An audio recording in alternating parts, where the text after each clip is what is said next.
Part A. Extract 1. Questions 1 to 12. You hear an immunologist talking to a patient called Mihiraa. You now have 30 seconds to look at the notes.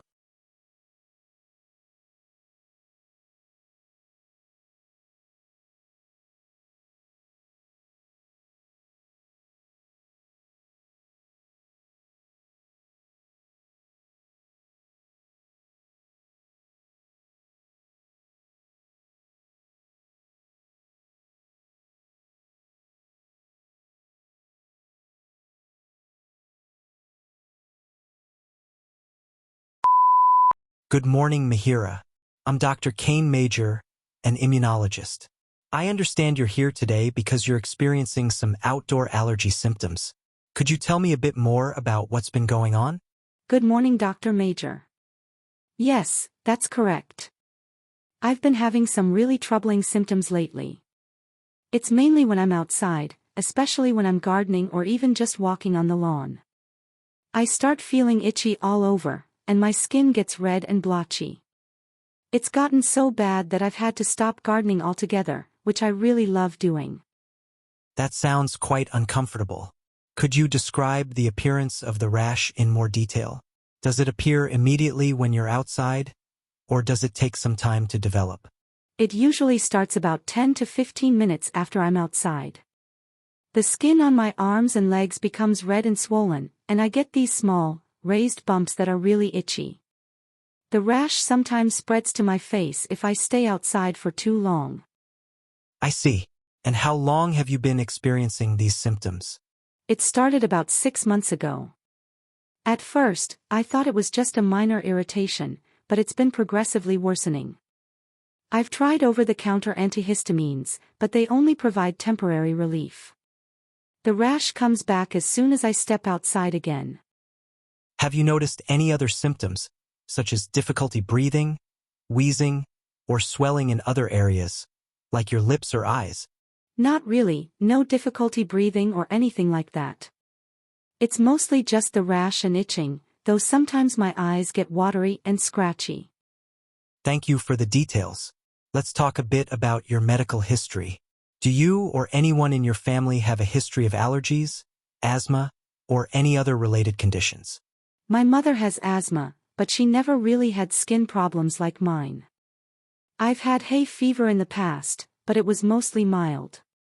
No one else in my family has severe allergies, as far as I know. Thank you for the details. Let's talk a bit about your medical history. Do you or anyone in your family have a history of allergies, asthma, or any other related conditions? My mother has asthma, but she never really had skin problems like mine. I've had hay fever in the past, but it was mostly mild. No one else in my family has severe allergies, as far as I know. What about your social habits? Do you smoke, or are you exposed to secondhand smoke? Do you have any pets at home? I don't smoke, and we don't have any pets. I'm usually quite healthy, so this has been really frustrating for me. I can understand that. Let's move on to a physical examination. I'm going to take a closer look at your skin. I can see some residual redness on your arms. Does the rash typically appear this way, or is it worse? This is actually better than usual. The bumps have gone down a bit since I haven't been outside today. On bad days, it's much redder and more swollen. All right, thank you. Based on what you've described and what I'm seeing, it's likely that you're dealing with a type of contact dermatitis, which is an allergic reaction to something you're coming into touch with outdoors. This could be due to pollen, grass, or possibly certain plants in your garden. Oh, I see. Is there anything I can do to treat it or prevent it from getting worse? Yes, there are several steps we can take, Mihiraa. First, I'll prescribe fexofenadine, a stronger antihistamine to help control the itching and inflammation. That will be very helpful, doctor. I'll also give you a topical corticosteroid cream to apply to the affected areas when you notice a flare-up. In addition to medication, I'd recommend wearing long sleeves and gloves when you're outside to reduce skin exposure. It may also help to shower immediately after being outdoors to wash off any potential allergens. That sounds manageable. Should I avoid going outside altogether? You don't need to avoid the outdoors completely, but it's important to minimize exposure to potential triggers. If the symptoms persist or worsen despite these measures, we might need to do some allergy testing to pinpoint the exact cause. We'll schedule a follow-up appointment in about 2 weeks to see how you're responding to the treatment, and we can discuss further testing if necessary. Thank you, Dr. Major. Extract 2. Questions 13 to 24. You hear a gastroenterologist talking to a patient called Mihiraa. You now have 30 seconds to look at the notes.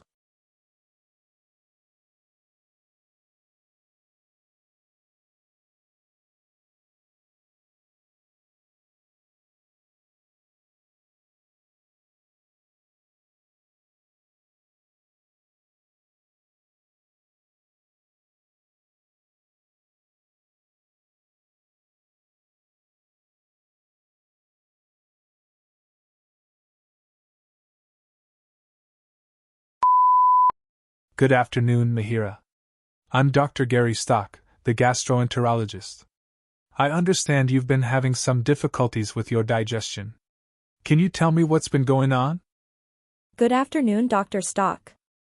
Yes, it's been pretty bad lately. For the past 2 weeks, I've been vomiting almost everything I eat. It doesn't seem to matter what I eat, whether it's a full meal or something light. I feel nauseous, and then within an hour or so, I'm throwing up. That sounds very distressing. How are you feeling right now? Are you still experiencing the vomiting, or have things improved at all? I still feel nauseous, and I've actually been avoiding food because I'm scared of vomiting again. I've tried sipping on ginger tea, but, I'm constantly tired and weak because I'm barely eating anything. I've taken over-the-counter antacids like Gaviscon, but nothing seems to help. I can imagine that must be exhausting. When exactly did all this start? Was it sudden, or did it build up over time? It started about 2 weeks ago. At first, I thought it might be food poisoning because I felt queasy after a meal, but then the vomiting continued. I tried resting and eating bland foods, but it hasn't improved at all. I don't have any diarrhea or fever, just this constant nausea and vomiting. All right. Let's go over your medical history. Have you had any previous issues with your digestive system or any other health concerns we should be aware of? I've had some issues in the past, but nothing like this. A few years ago, I was diagnosed with gastritis, and my doctor prescribed omeprazole, which helped with the acid reflux I was experiencing at the time. Other than that, I've had the occasional bout of indigestion, but it was manageable. I'm not on any regular medication now, though. Thank you for that information. Have you noticed any other symptoms besides the vomiting and nausea? For example, any abdominal pain, bloating, or weight loss? I've lost some weight, about 3 kilograms in the past couple of weeks, but I think that's because I've been eating so little. I don't have much pain, just a dull discomfort in my upper abdomen, and the bloating has been mild. I see. Let's proceed with a quick physical examination. I'm going to press gently on your abdomen to check for any tenderness. Let me know if you feel any pain. Any pain here? A little, but it's more of a discomfort than sharp pain, especially in the upper part, just below the ribs. All right, thank you, Mihiraa. Based on what you've told me and the examination, it seems likely that your vomiting may be related to a condition called gastroparesis, which means your stomach is not emptying properly. It's possible that the muscles in your stomach aren't functioning as they should, which could explain why you're vomiting after eating. I've never heard of that before. What causes it? It can have several causes. Sometimes, it's related to nerve damage, especially in patients with diabetes. But it can also happen after a viral infection or in connection with other digestive conditions like gastritis. In some cases, the exact cause remains unclear, but it's treatable. That makes sense. What can I do in the meantime to stop the vomiting? For now, I'm going to prescribe a medication called metoclopramide. It helps to stimulate stomach muscle contractions and can reduce nausea and vomiting. We'll start you on a low dose and see how you respond. It's important to take this before meals to help with digestion. Okay. Will that help me start eating normally again? Hopefully, it will ease your symptoms enough for you to begin eating small, frequent meals without discomfort. However, I'd also recommend we run a few tests to confirm the diagnosis. Mihiraa, we'll arrange a gastric emptying study to see how well your stomach is functioning. I might also suggest an upper endoscopy to rule out any structural problems like blockages or ulcers. I'm sure we'll make progress, Mihiraa. Thank you, Dr. Stock. I really hope this helps. That is the end of Part A. Now look at Part B. Part B. In this part of the test, you'll hear 6 different extracts. You'll have time to read each question before you listen. Now look at question 25. You hear a doctor talking to a nurse called Mihiraa. Now read the question.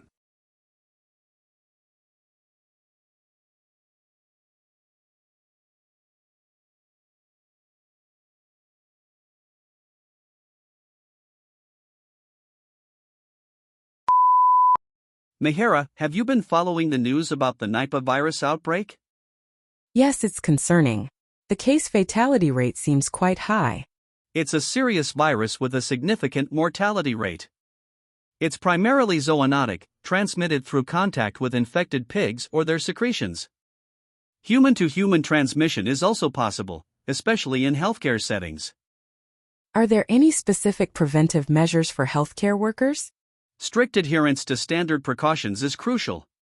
Wearing appropriate personal protective equipment, including gloves, gowns, masks, and eye protection, is essential. Proper hand hygiene and disinfection of surfaces are also vital. Mihiraa, it's essential to maintain a high index of suspicion for Nipah virus infections, especially in patients presenting with fever, headache, and respiratory symptoms. What about treatment options for Nipah virus infection? Currently, there's no specific antiviral treatment for the Nipah virus. Supportive care, including fluid management and management of complications, is the mainstay of treatment. Early recognition and isolation of infected individuals are crucial to prevent further transmission. Now look at question 26. You hear a nurse talking to a colleague called Mihiraa. Now read the question.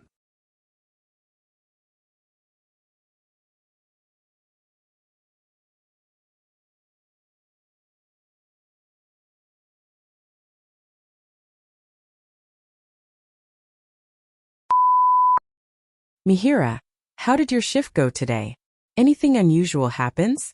It was pretty hectic. We had a few admissions, including a patient with acute chest pain.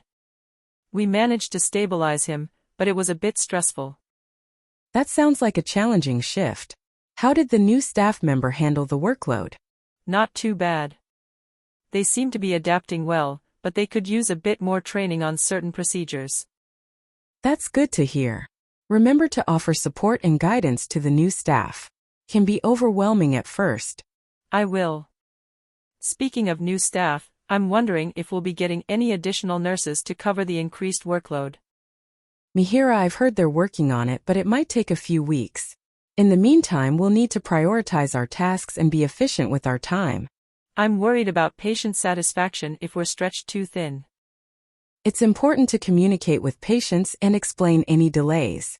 Transparency can help build trust and understanding. Now look at question 27.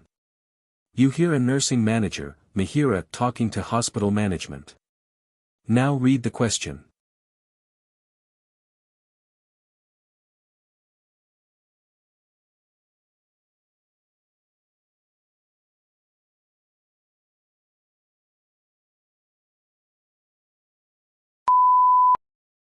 Good morning, management team. I'd like to discuss a new method for improving patient satisfaction and reducing hospital-acquired infections. Please go ahead, Mihiraa. We're always open to new ideas. I've been researching the implementation of a comprehensive hand hygiene program. This involves promoting hand washing among healthcare workers and patients, providing adequate hand hygiene facilities, and conducting regular audits to ensure compliance. That's a valuable initiative. How do you envision implementing this program? We can start by conducting a baseline assessment of current hand hygiene practices. This will help us identify areas for improvement. We can then implement educational programs for healthcare workers, including workshops and reminders about hand hygiene techniques. Additionally, we can provide clear signage and hand sanitizer dispensers throughout the hospital. What are the potential benefits of such a program, Mihiraa? Improved patient satisfaction, reduced hospital-acquired infections, and enhanced staff morale. By prioritizing hand hygiene, we can create a safer environment for patients and staff. That sounds promising. We'll discuss this further with the relevant departments and consider allocating resources for the implementation of this program. Now look at question 28. You hear a nurse called Mihiraa training junior nurses. Now read the question.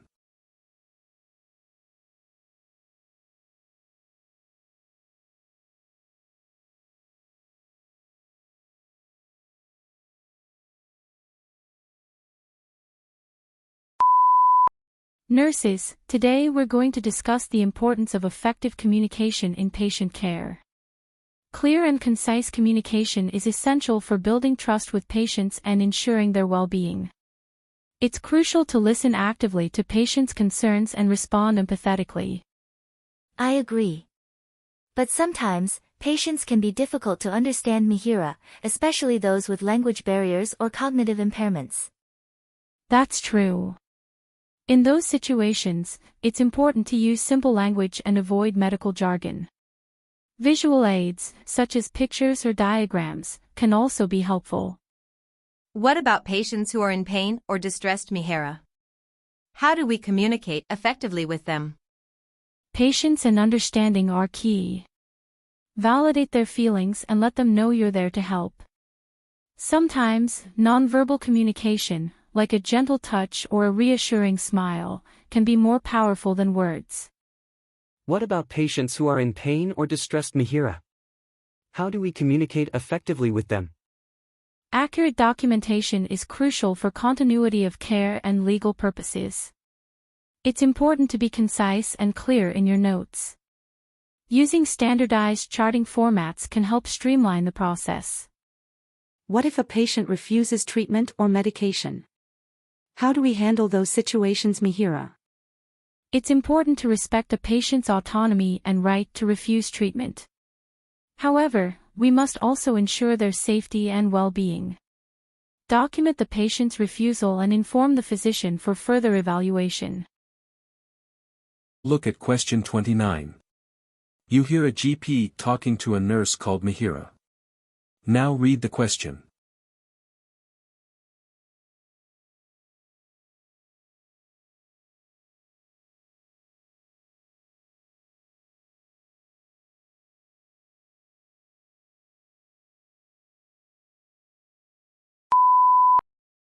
Mihiraa, have you been following the progress of the new COVID-19 vaccine trial? Yes, Dr. Frank. It seems promising. The initial results suggest a high efficacy rate. That's great news. Once it's approved, we need to develop a plan for its distribution and administration in our practice. We should consider factors like patient demographics, risk groups, and availability of resources. We'll need to ensure we have enough staff and supplies to handle the demand. We should also communicate effectively with our patients about the benefits and risks of the vaccine. Absolutely, Mihiraa. We should schedule patient education sessions to address any concerns and provide accurate information. It's important to build trust and encourage vaccine uptake. I've already started compiling a list of patients who are eligible for the vaccine based on their medical history and risk factors. Excellent. We should also prioritize healthcare workers and individuals in high-risk groups. We need to be prepared to manage any adverse reactions that may occur. I've reviewed our protocols for managing adverse reactions. We should ensure we have appropriate medications and facilities in place. Now look at question 30. You hear two nurses talking at the end of the shift. Now read the question.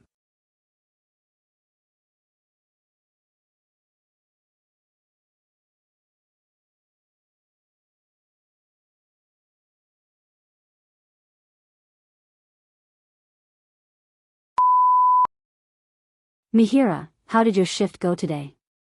Anything unusual happens? Mihiraa, how did your shift go today? Anything unusual happens? Really? That's unusual. Did you try talking to her and finding out why she's reluctant? Yes, I did. She mentioned having a bad experience with medication in the past. She's worried about side effects and feels like she's losing control. That's understandable, Mihiraa. It's important to address her concerns and build trust. Perhaps we could involve the social worker or a psychiatrist to help her manage her anxiety. That's a good idea. I'll bring it up with the team leader. I also noticed that the supply of 4 fluids is running low. We might need to order more for tomorrow. I'll take care of that. Remember, we need to be extra vigilant with patient care, especially during busy times. Let's make sure we're not missing anything important. That is the end of Part B. Now look at Part C. Part C. Extract 1. Questions 31 to 36. You now have 90 seconds to read questions 31 to 36. You hear the conversation between a geriatrician Dr. Mihiraa and an interviewer.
Dr. Mihiraa, it's an absolute pleasure to have you here.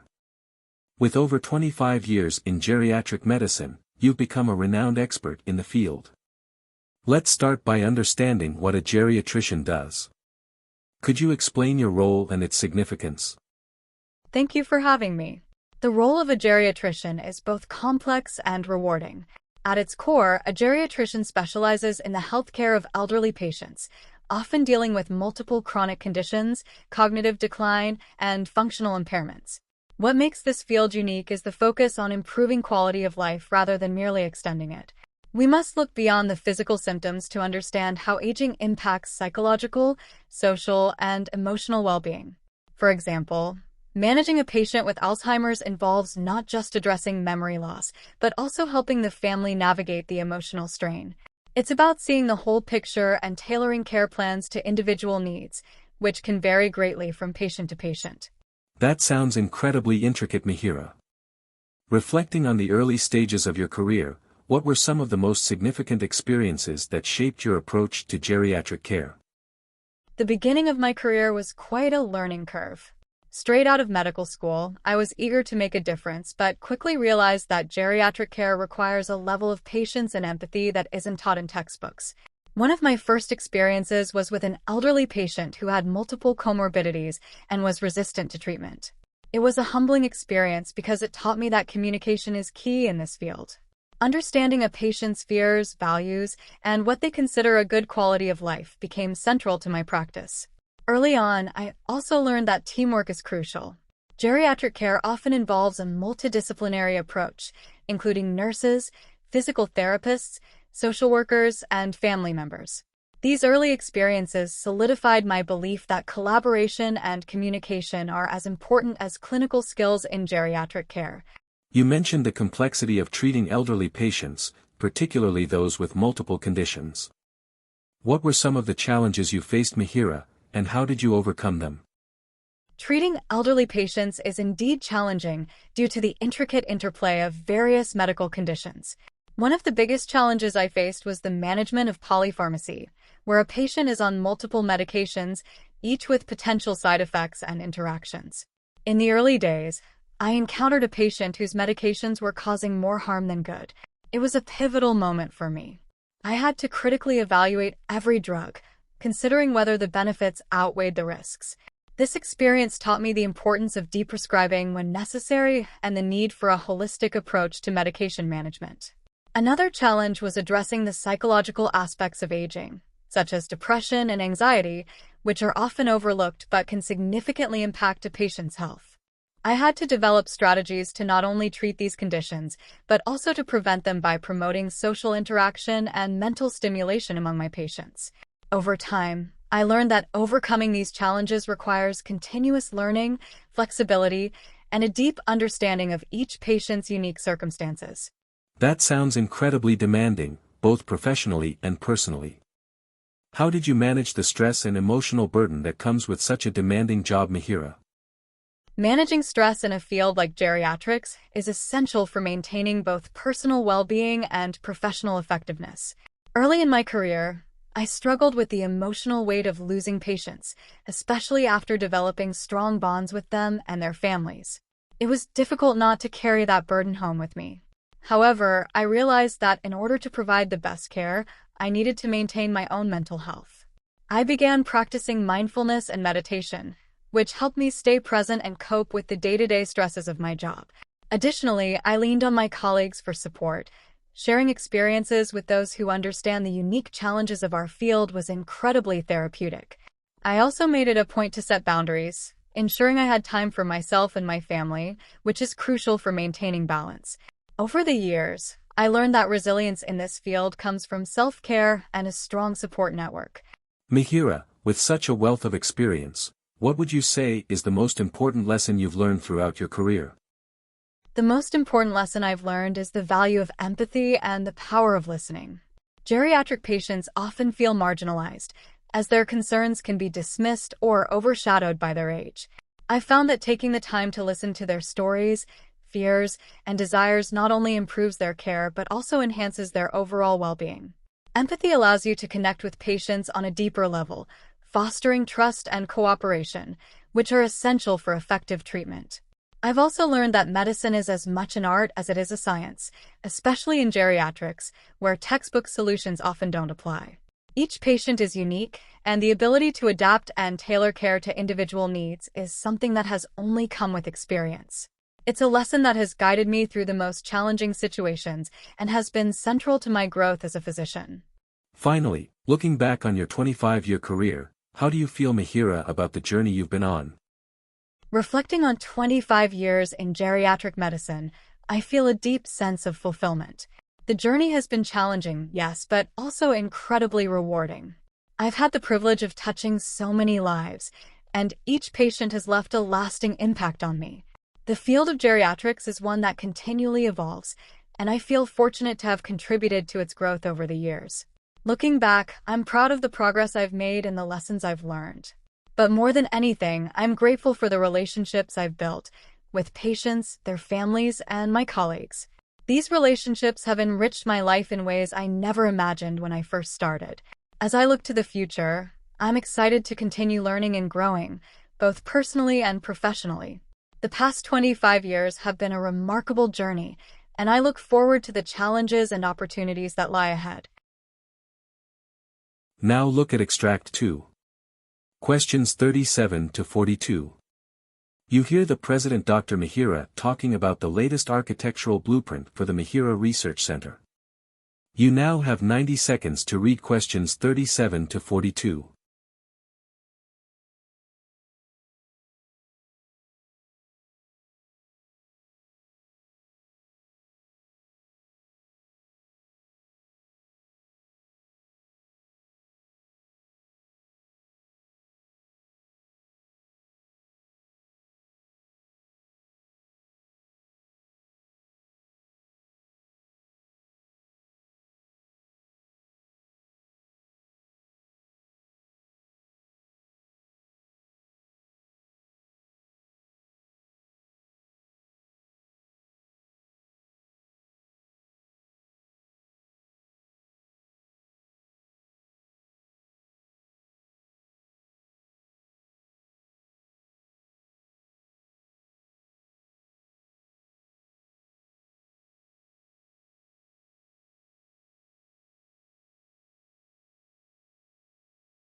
Good morning, everyone. I am honored to present the latest architectural blueprint for the Mihiraa Public Hospital, a project that symbolizes our commitment to enhancing healthcare infrastructure. The design represents not just a physical expansion but a holistic improvement in patient care, operational efficiency, and environmental sustainability. Today, I will walk you through the intricate details of this plan, the meticulous process behind its creation, its anticipated impact, the roadmap for its implementation, future prospects, and the reliability embedded in every facet of this development. The blueprint of Mihiraa Public Hospital is an ambitious expansion designed to accommodate the evolving needs of modern healthcare. This new plan includes a state-of-the-art emergency wing, a specialized oncology center, and a green rooftop garden dedicated to patient rehabilitation. Beyond mere additions, the plan aims to redefine the patient experience through improved navigation, reduced response times, and enhanced privacy. The design also integrates advanced medical technology seamlessly into the infrastructure, ensuring that every corner of the hospital is optimized for both patients and healthcare professionals. This expansion doesn't simply add square footage. It introduces a new paradigm in hospital architecture. The emergency wing, for example, is designed with a radial layout, allowing for quicker access to critical care units from the point of entry. The Oncology Center is equipped with private consultation rooms and infusion areas that offer scenic views, combining clinical efficacy with psychological well-being. The rooftop garden serves a dual purpose. It is a sustainable feature that reduces the hospital's carbon footprint and a therapeutic space where patients can engage in nature-based healing practices. The creation of this plan was a complex endeavor that required the collaboration of multiple disciplines. Architects, healthcare professionals, environmental scientists, and technologists came together to create a design that is both functional and future-proof. The planning process was iterative, with each phase involving detailed simulations, stakeholder feedback, and feasibility studies. A significant focus was on predictive modeling, where data from current hospital operations were analyzed to predict future trends in patient flow and care needs. This data-driven approach enabled us to design spaces that are not only adequate for current requirements, but also flexible enough to adapt to future changes. Moreover, sustainability was a key consideration from the outset. Environmental impact assessments were conducted to minimize the hospital's ecological footprint, leading to the incorporation of energy-efficient systems and materials that reduce waste and conserve resources. Additionally, we integrated cutting-edge technology into the design phase itself, using building information modeling (BIM) to simulate real-world scenarios. This allowed us to anticipate potential challenges in the construction and operation phases and to refine the design accordingly. The implementation of this architectural plan is expected to significantly impact the quality of healthcare delivery at Mihiraa Public Hospital. By optimizing space usage and improving the workflow within the hospital, the plan aims to reduce patient waiting times and enhance the efficiency of medical procedures. The new facilities will enable the hospital to offer specialized care that was previously unavailable, thus reducing the need for patients to seek treatment elsewhere. Furthermore, the design emphasizes patient-centered care, with spaces specifically tailored to promote healing and well-being. The Oncology Center's private rooms, for instance, allow for personalized treatment regimens in a tranquil environment. The inclusion of the rooftop garden is another transformative feature, offering not just a space for relaxation, but also a venue for therapeutic activities such as yoga and meditation. On an operational level, the new design will streamline hospital logistics, reducing bottlenecks and enhancing the overall patient experience. The radial design of the emergency wing, for instance, is expected to cut down on critical care response times by up to 20%, a potentially life-saving improvement. Turning this ambitious plan into reality will require a carefully phased approach. The implementation strategy has been designed to ensure that the hospital remains fully operational during the construction process.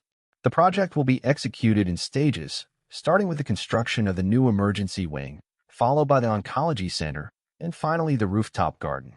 A key aspect of the implementation strategy is the use of modular construction techniques. This approach allows for sections of the hospital to be built off-site and then assembled on-site, significantly reducing disruption to hospital operations. Additionally, we have planned for the use of advanced construction materials that can withstand the rigors of a hospital environment while also being environmentally friendly.